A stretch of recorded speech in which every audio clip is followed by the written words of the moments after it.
Sa pagtuong katapusang adlaw na ugma sa SIM card registration, offsite registration sa Talisay City Hall, gihugop sa mga tao. Detalye sa report ni Femari Dumabog. Mismo ang pipila ka mga empleyado sa Talisay City Hall ug mga barangay ang mipatabang sa offsite registration. Kinaron marehistro ang mga SIM cards sa cellphone users. Sama na ning 73 anyos nga job order employee sa Barangay Linaw. Sumapa ni Cora Quizon. Naglisod siya pagparehistro sa SIM kay gawas nga di siya teki, naglisod usab siya sa internet connection. Samtang sa kabisi sa trabaho ni Lina Panunsya isip kawani sa CSWS. Ni-excuse una siya kaganihang buntag aron makapa-assist dinhi sa City Hall. Ado na si tulo ka mga SIM card nga gamit sa panarbaho maong kinahanglan niyang maparehistro. Kung SIM, tulog yun akong iparegistered. Ngayon tulong na imong SIM para legal o legal? Kay ang akong kuan sa pasyente nako na may smart o globe.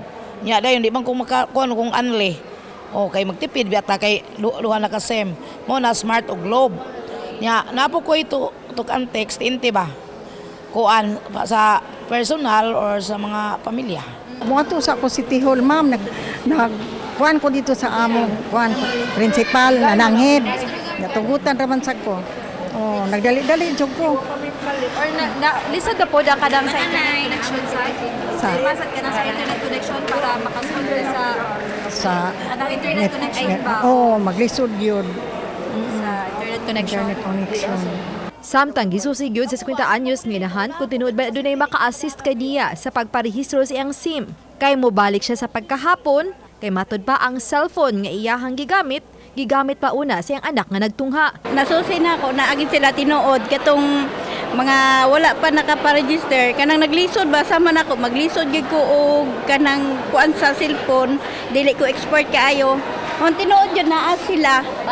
Mobalik jud ko karong hapon ma'am kay kanang ang ako cellphone usara ka buok nya tulo ka estudyante ang magpuli-puli. Matod sa mga nagdumala sa telco sa offsite SIM registration sa Dakbayan sa Talisay, sukad gahapon hangtod ganihang udto, parihong tagkapina sa 50 ka mga subscribers ang ilang natabangan.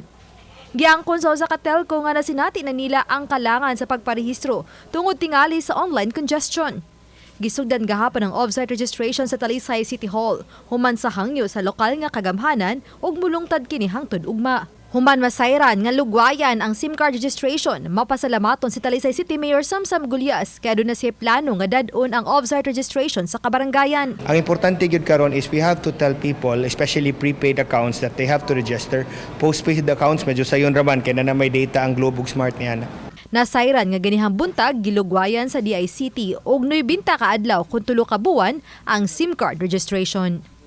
Oban ni Philip Patricio Grod Prado, Femari Dumabok. Balitang Bisdak.